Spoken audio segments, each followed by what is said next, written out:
Hi, this is Shannon. I hope you guys are having a great summer and getting excited for this upcoming school year. I wanted to come on and share some tips, things I've learned tutoring in our homeschool group that hopefully will help you if you are a new tutor or have tutored before but just looking for some new ideas. So if you are new to my channel, I am a homeschooling mom of 3 little kids, 7, 5, and 3, and we will be going into our 5th year of classical homeschooling, which is so fun. We have just loved it, and I have had the privilege of tutoring in our homeschool group. So I have learned a lot and just want to share with you in hopes that it helps you.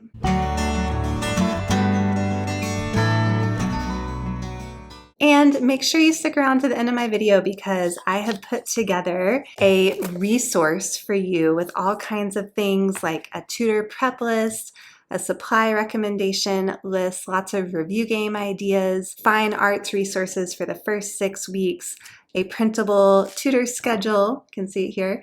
So all kinds of fun stuff that I feel like would be helpful for tutors. So I will share how to grab this. It's free. I'm excited to just share it. And so I'll explain how to grab that at the end of my video. So the first thing I recommend as a tutor is to have your own tutor board.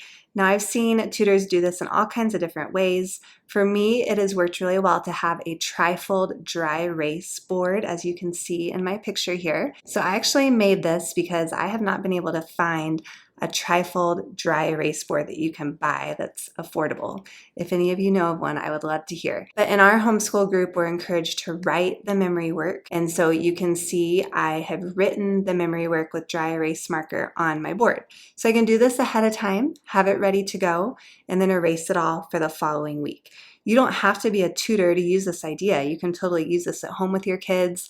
I've used it both. I've used it as a tutor, but I've also just kept the memory work on it a lot of times and used it at home with my kids too. So it can serve lots of purposes. Obviously, you could use it as a tutor and put the memory work on it, and then you could bring it home and use it for other things like a chore chart or I don't know, put all kinds of things on it. So I do have detailed instructions of how to make one if you would like to make your own. It's not hard. All you have to do is go to like a Lowe's or Home Depot. I went to Lowe's, pretty sure Home Depot would have it too, but I'm not positive. And just ask for shower board. And I have the instructions, I'll link in my post below. But you just ask a really nice worker there to cut it for you in the dimensions that you need, which again, I specify in my instructions. And then you're basically just putting it together with duct tape. Once you have the shower board cut, it's not that hard. The shower board is not that expensive. So anyway, I highly recommend trying it, especially if you are tutoring. Also, with the instructions for how to make a dry erase trifold tutor board, it actually makes 2 boards. So you can make one for yourself, give one to another friend who's tutoring, or use both yourself if you want, but it does make 2. You don't have to make 2. You could cut everything in half. But it'd be fun to give someone one as a present if they don't have enough time to make their own too. The other thing I would recommend as a tutor is I think one of the hardest things is just the timing of things because you're supposed to do things in 30-minute increments. So for example, a lot of groups, including mine, start at 9:30 and you have 30 minutes for the new grammar portion. So that's like presenting the memory work to the kids. Just 30 minutes. It is difficult to only do that in 30 minutes. You got to do it quick. Keep it simple, do little songs, hand motions. But after new grammar, then we've got fine arts maybe. You might do science first, you might do presentations first. These don't have to go in this order, but from my understanding, most groups do new grammar first and then review last usually, and maybe these move around a little bit. But these are removable, so you can change the order of them and it just keeps you on track. You can look at the time and say, ooh, it's 10:30, we need to move on to the next thing, because it's easy to just get into what you're doing and lose track of time, and then obviously it kind of compounds and then you're really missing out on review time later. So I have this template if you want to print it and use it. Again, it's free, part of the tutor resource I talked about at the beginning of the video. And I did make several different ones. So if your group starts at a different time than 9:30, like I have a 9 a.m., I have 9:15, 9:45, and then if yours is just really different, not one of the ones I included, I do have one that's blank that you could write your own times in. So I will link below where you can grab that. but I do think it's really helpful to have a visual schedule, especially as you're just starting out, so you can just keep yourself on track. The next thing I recommend are maps for geography. So these are two different kinds of US maps. We've got just a normal US map. You can see I outlined the first few states we're learning about in week 1. And then I have the second map. These are both from the Sandbox eZine and CC Connected. You get access to that when you're enrolled in Classical Conversations. If you're not in Classical Conversations, you could just print out a US map. But this is when we get into the Great Lakes later, and this map shows the mountains and rivers and things like that. I've also used these Trivium table maps. These are super nice if you have access to them. They cost money, obviously. There's been years where our director has gotten them for us. So it just depends on your community, or you could buy some if you wanted to. They're nice, but you don't have to have them. These are in the Classical Conversations bookstore. If you want to check them out, they're called Trivium table maps. And there's a mountainside on one side and just a normal US map on the other side. But if you don't have those, you can totally just print off US maps and put them in these dry erase sleeves, which is really handy. You don't have to even use these, but I like to outline what we're learning about in dry erase marker. And then I usually hand out something fun that the kids can use to point to the different places with. Like these tiny hands are a great investment. If you're a tutor, you can use them for all kinds of things, but then they can point to the different Great Lakes as you go over them.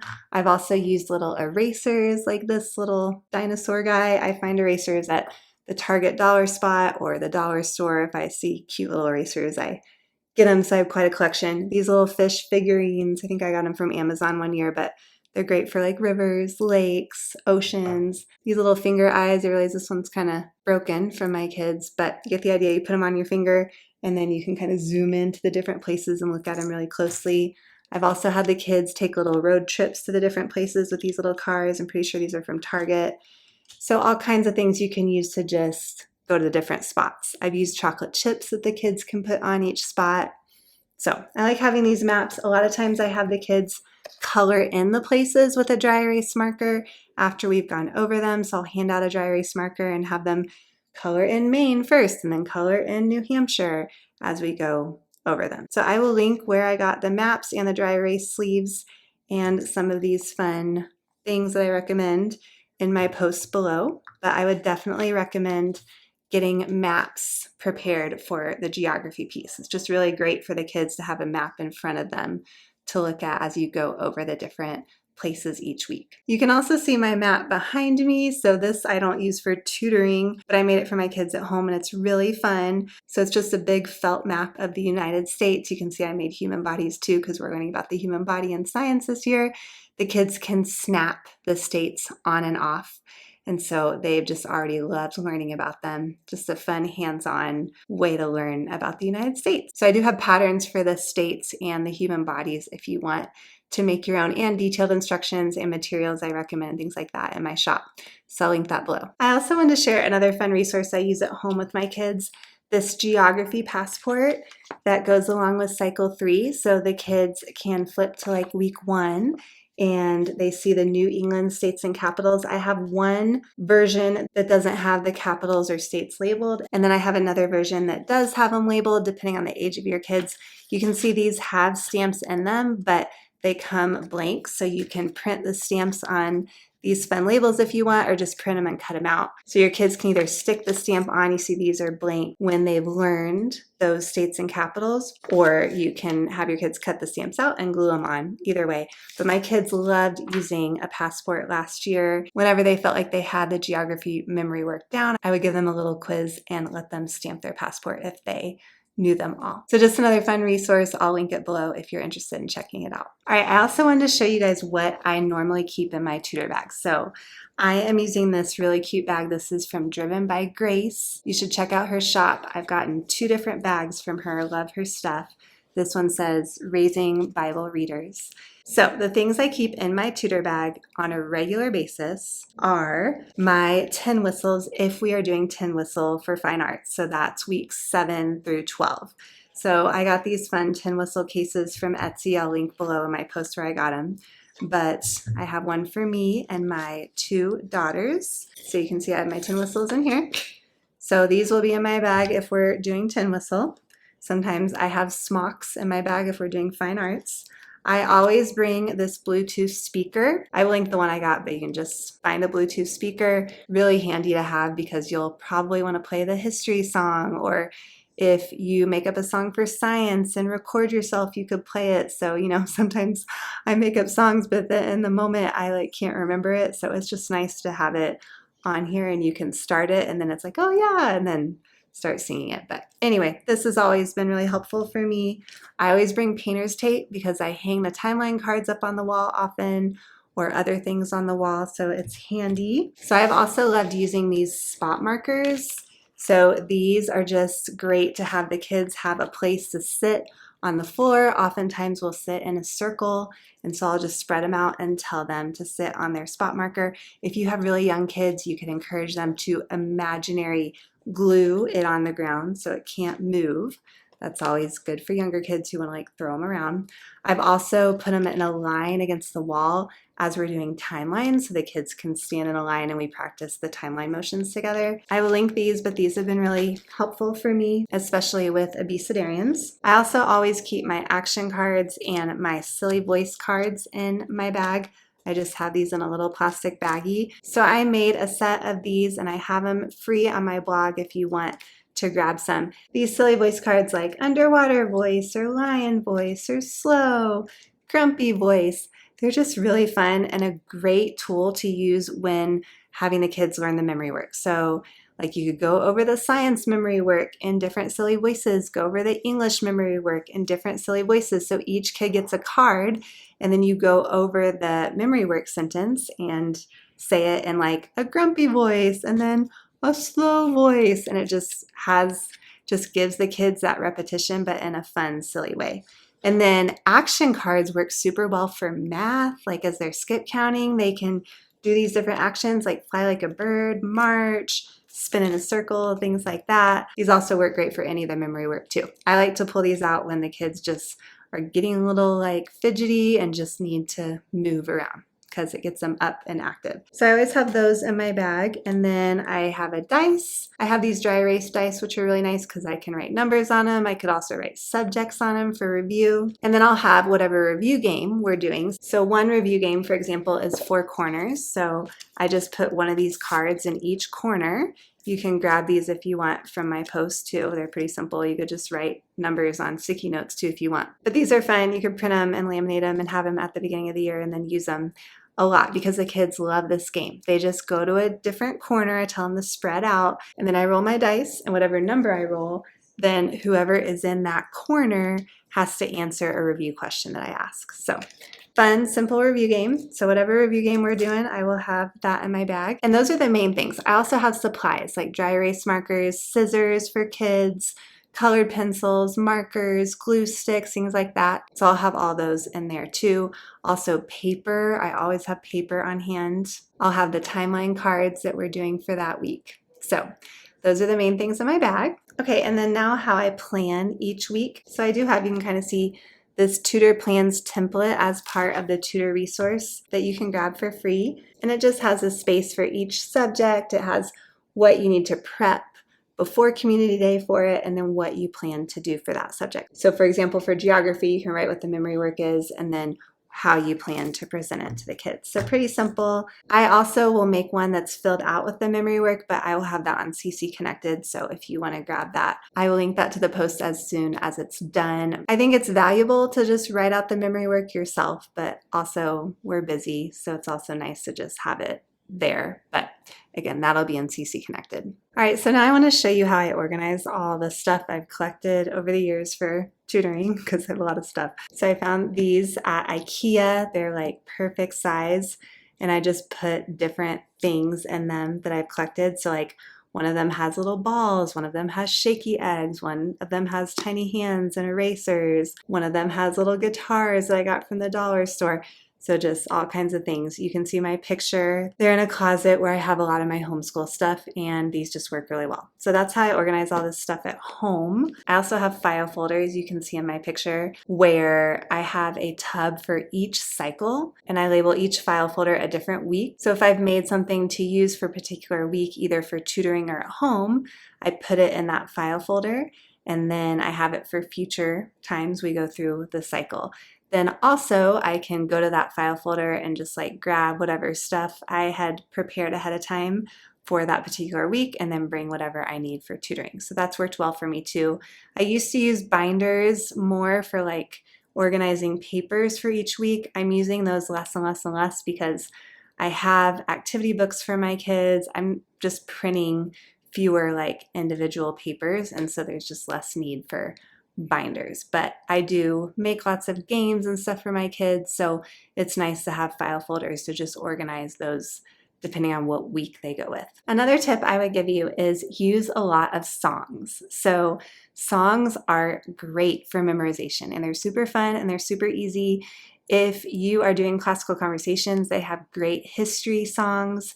They have a United States and Capitals song. You can check them all out on their app. You can search, Cycle 3 Foundations Music and find their songs. I also make up fun songs to a lot of the memory work that doesn't already have songs to it, like science, sometimes Latin and English.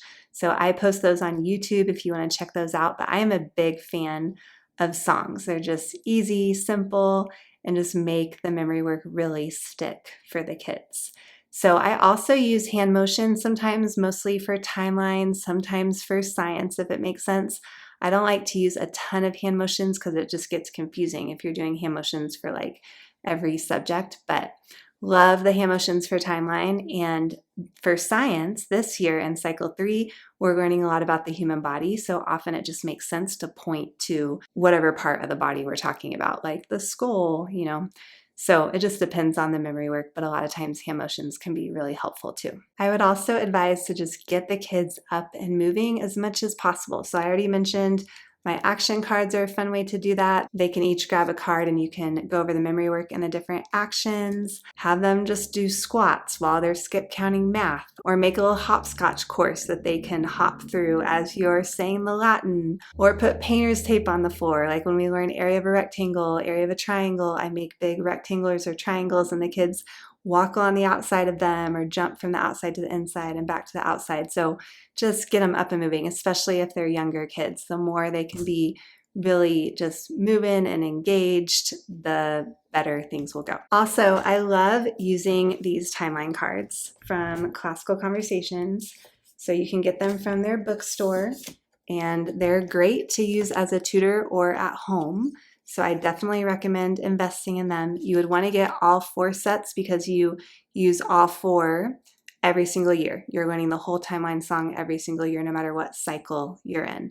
So you can see I have put dollar store paper letters on the top of my cards because I've tutored the Abecedarians, so they're younger and not all of them can read. So this has been really helpful. So I just put the first letter that each event starts with, and then I have so many fun things I've done with timeline cards. I have a whole post and video about different ideas of how to teach timeline, so I will link that below. But I often hide the cards around the room before we even start our class time, and the kids have to go find them, and then we'll put them in order on the wall, or a lot of times we sit in a circle and spread the cards out. I tell the kids to study them really hard, and then I tell the kids to close their eyes and I take one away and I see if they can figure out which one I took away. So many fun ideas, but I would invest in the cards if you're able, or maybe your director has a set or something. You definitely don't have to, but they are really great and handy to have. The timeline song is so cool, so fun to learn. So I also made a video of singing the whole song with the hand motions, so I'll link that in the description below too. And I store my cards in this box. You can see it fits them really well, and I use these little dividers. I'll link all these in my post.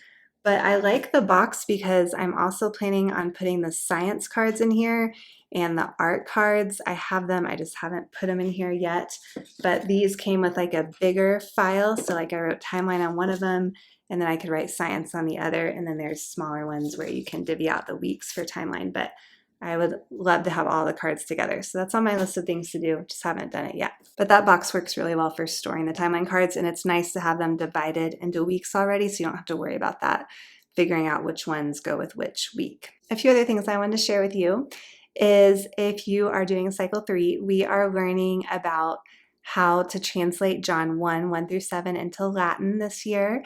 And so I have a fun song to the tune Father Abraham where I sing it and do the hand motions. So I'll link that video below too if you want to use that idea and teach your class that song. Really fun way to learn the whole passage to song. So you don't have to do that, but just an idea. And then for fine arts, the first 6 weeks we are learning about drawing, perspective, upside down drawing, mirror images, things like that. So I do have in this tutor resource guide the first 6 weeks of fine arts ideas you can use that relate to the American history we're learning. So for example, elements of shape, the kids get to look at this ship, Columbus's ship, and find the different elements of shape, circles, dots, lines, angled lines, things like that. Then I have a couple mirror image templates that you can use with the kids. So this, with the ship, Columbus or the Pilgrims. Then I have an anchor. I made a church. A butterfly is a simpler option. And then if you want a challenging option with some of the older kids, I did a skeleton just for a challenge. Then for week 3, the upside down image, I have drawing a teacup. So I have the steps of how to do that, thinking about the Boston Tea Party. And then for abstract art, I have a fun flag activity the kids can do. And then I have some ideas for week 6 for the final project. So this is just the first 6 weeks. You can take them or leave them, but just some ideas if you're looking for some ideas and guidance with that. And then for Tin Whistle, which is weeks 7 through 12, I have a whole resource booklet of ideas, lesson plans, things you can do, because I know I was pretty intimidated by the Tin Whistle when I first started tutoring. So I'm hoping that resource will help you if you need it. So I'm updating it currently, but I will post it when I have it updated in my resource library on my website. So I will keep you posted about that. And then second semester, we learn about great artists for the next 6 weeks. And then the last 6 weeks of the year, we learn about orchestra and some different composers. So super fun. I love fine arts. I love that part of it. That you get 30 minutes for as well. Okay, now I want to share some review games that have worked really well for me. And I go back to time and again. So I already shared 4 corners. You can grab these from the resource guide. And I just usually keep these in my tutor bag at all times. Really easy game, hardly any prep. Again, the kids just go to a different corner, you roll a dice, whatever number you roll, you pick a kid from that particular corner to answer a review question. So super fun and easy. I've also used this game Stinky Feet a lot. So I have this little template, and then you can either just put sticky notes, or if you want to print these little feet out, I do have this as part of this game that's attached to the tutor resource guide. But basically some feet have positive numbers on the back of them, some feet have negative numbers. So you split the group into 2 teams, and then you ask a review question. Whoever gets it right gets to come grab a foot from the board, and they turn it around and they see if it's a positive or negative value. And then I often have a parent help keep score. And at the end, you can decide, if the highest score wins or if the stinkiest or lowest score wins. And you can even put a spin on this game and have the kids take their shoes off if they get a stinky foot. So if they get a negative value foot. So another fun game, you could just write it all on the board, or if you want to print out that template, I do have that available. And then I made some other versions just because the kids really liked that. So I made a love bug version where, again, hearts go around it. Some of the hearts have positive values. Some have love bug or negative values. So a great game to play around Valentine's Day. And then I made a snowball one with snowflakes. And then some of the snowflakes are snowballs, negative values. Some of the snowflakes are positive values. So same idea, just different themes. And then rotten egg for around Easter time. Some of the Easter eggs that go all the way around are positive, and some are rotten egg or negative. So just some fun different things. Again, I have these all attached to the resource guide that I'll talk more about how you can get at the end of the video if you want to go ahead and prep them for the year. Some other games that have worked really well for me that take like no prep are stop, drop, act like a rock. So this is a super fun one the kids love. It's kind of like Heads Up, 7-Up. I have them all dance around, and then I say stop, and they have to freeze, and then drop. They drop to the ground, and then act like a rock. So they close their eyes, cover their head, scrunch down like a rock on the ground, and then I walk around quietly and tap one of the rocks. And then I say, okay, everybody wake up. Which rock did I tap on? And whoever I tapped on raise their hand, and then I ask them a review question. And then we just keep playing as long as we want. So that's one that takes like zero prep and the kids love. And I played it so many times. So highly recommend that. Again, just like Heads Up 7-Up, but you're acting like rocks. Sparkle, that's fun. You sit in a circle, you go around the circle saying a part of the memory work. So it's great for like Latin or saying the English memory work. And then whenever we finish saying what the memory sentence is, that last person says sparkle and the next person is like out. And then they kind of sit out and then we do it again. So you have to gauge if your kids are okay with being out. But if your kids can handle that, that's fun. And then I played Duck, Duck, Goose with them a lot, either for review or just for part of the memory work. I bring a puppet in a lot of times and have the kids tap on each other's head with the puppet as we sing the memory work. And then as we finish the memory work song, whoever's head is tapped on last, then they're the next person to hold the puppet and tap on everybody's head as we sing it. So nobody really gets out the way I play. We just rotate who gets to be the tapper. So those are some of my favorites, but I did put together a lot of review games that I've heard of, that I've read about, that I've done, and compile them for you in that resource guide. So hopefully you will have lots of ideas you can choose from. So now for the hands-on science part, I highly recommend watching a video of the science experiment beforehand. So I've watched the videos of Professor Latimer. I will link her below, but hers are really helpful, really simple, and just give you a good idea of the science experiment so you know what you're doing going into your class time. All right, so that's it. If you want to grab this tutor resource guide I put together, again, I have a weekly checklist. I have a recommended supplies list. I have like 63 review games. I have ideas for presenting each subject of the memory work. So ideas for presenting history, timeline, etc. I have those fine arts activities I showed you earlier. And I have the review game templates so you can print out games like Rotten Egg, the Four Corners game, things like that. I also have the Latin printable that has the translation from Latin to English of John 1 through 7. I have presentation ideas, so topic ideas for the kids to present on each week. And I have the blank tutor plans templates in here for all 24 weeks. Again, I plan to fill them out and post them on CC Connected as well in a couple of days, hopefully. So you can grab this from my resource library or my blog post. Either way, we'll get it to you. I will link it below, and I hope it blesses you and just helps you. And I think it's awesome that you're tutoring in your homeschool group this year. Also, quickly, if you're still with me, I wanted to share a couple fun resources I have in my shop that you could use at home with your kids this year. So I have a fun Cycle 3 memory work activity book. I have one for ages 4 through 7 and one for ages 8 through 12.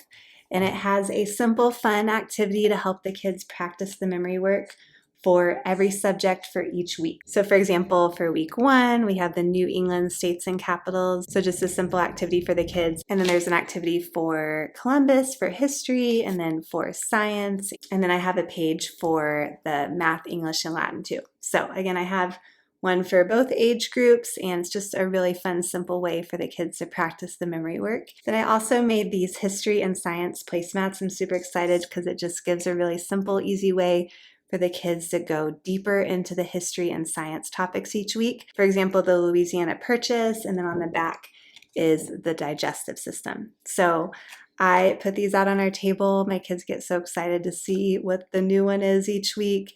And then as we're eating a meal, especially dinner time when dad's around, it makes it really easy to just talk about what we're learning about that week. So I have actually now partnered with Humble Heart Press, and they do a beautiful job printing and laminating these placemats for a much cheaper price than you would get if you like took them to FedEx or something.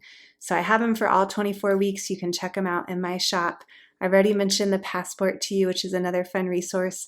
I have a United States activity book, a Systems of the Human Body activity book, all kinds of fun games you can play with your kids this year. So I will link my shop below. You can check it out. Thanks so much for watching. If you are enjoying my videos, please subscribe to my channel. I post at least one video per week relating to tutor ideas, just homeschool encouragement. Also check out my Instagram. I like to post what I do with my kids homeschool-wise throughout the week, and also some random resources I end up making throughout the week and love to share with you guys. And check out my website, like I mentioned. I have lots of blog posts on there, free resource library with lots of good stuff in there, and my shop. So Thanks so much again for watching, and have a wonderful start to your school year.